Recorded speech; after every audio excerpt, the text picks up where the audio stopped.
Remember the older days when we used to love Nokia as a brand? We all love the older Nokia phones like Nokia 3310 and Nokia 5233. Their Express series music was very good, but there was a reason behind this. The smartphone was very well made and the ruggedness was there. But as the time passed, there was no Android and the iPhone devices at that time. But as the time passed, the iPhones and the Android operating system arrived, and as they arrived, they showed their domination to the Indian market. And we all loved the touchscreen mobile phones and the iPhones, right?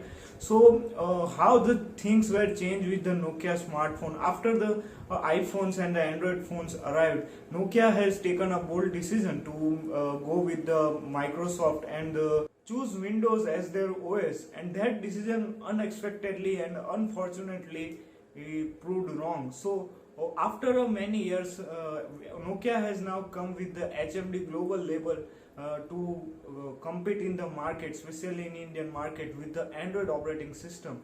So in this video, I am going to discuss is this really Nokia going competitive in Indian market, or they are going wrong way. Now, let me just clear that I am not a hater of Nokia as a brand, and in fact, I love the Nokia as a brand. Even today, I love the Nokia smartphones, even if they don't come with the great hardware. But as the competition increases, as we all know, we all love the value for money devices, and especially in India. India is a very price conscious market. So let's just talk about how the Nokia is going in today's era.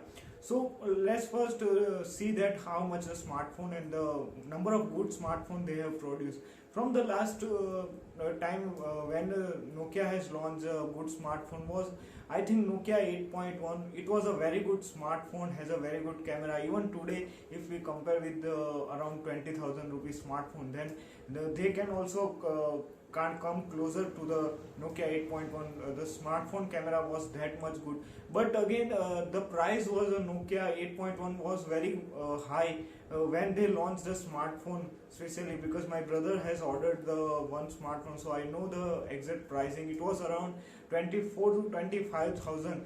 So the smartphone was good, but the pricing strategy of the Nokia smartphone in some of the devices was simply very wrong as compared to the competition. They have even launched the Nokia 7 Plus early on, and if I remember, it was powered by the Snapdragon 660, and it was also very good device.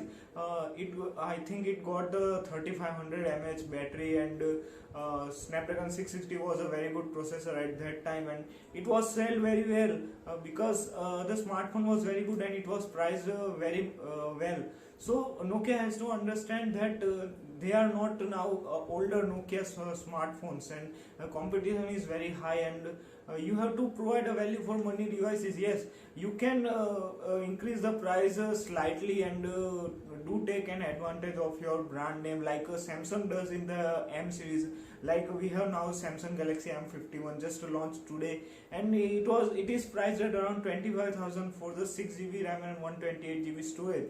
So yes, according to competition, it is still not a very competitive price, but considering the brand of Samsung and the hardware that they are providing with the Snapdragon 730G and 7000 mAh battery with a 25-watt fast charging, so 25,000 rupees makes sense for the Samsung phone because of their software, their brand image, and their display quality is very good. The Super AMOLED display is very good. So we can understand that yes, 25,000 can be payable for the Samsung. But if the Samsung has priced this device around 28,000 or 30,000 for the base variant, then it was simply not understandable and simply not makes sense, because the price is so high that even the smartphone is, if the smartphone is very good, we can't recommend at that price point the specific smartphone. Nokia has a very distinct advantage of pure stock Android experience with Android One, with which gets the latest software update, unlike any other Chinese manufacturer devices. So yes, their software is good, but again, they sometimes launch a smartphone so poorly, that with so poor hardware, that we just can't rely on the software whole time, right? Like take an example of Nokia 5.3. They have just launched a Nokia 5.3 at a 14,000 rupees, and in 2020 they are launching a 14,000 rupees for smartphone with the Snapdragon 665. Does it even make sense to you guys?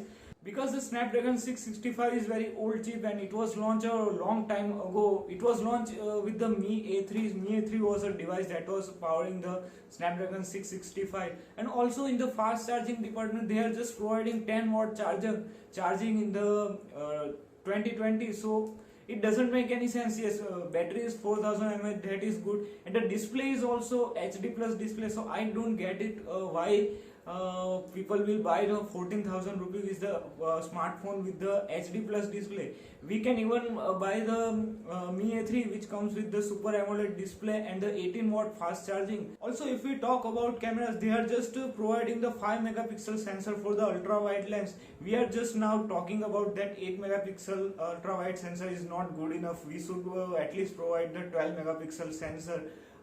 We are not seeing that in even the Chinese manufacturer, and Nokia is now providing just a 5 megapixel ultra wide sensor. That doesn't make any sense because we can't capture that much of a detail with a 5 megapixel sensor. I don't know exactly where the Nokia and HMD Global is going, and sometimes we as a consumer also feel that HMD Global and Nokia is not serious about the especially Indian market, because as we all know, they own the company and they know their customer base and how much they people in India love Nokia, but still they are not changing their strategy.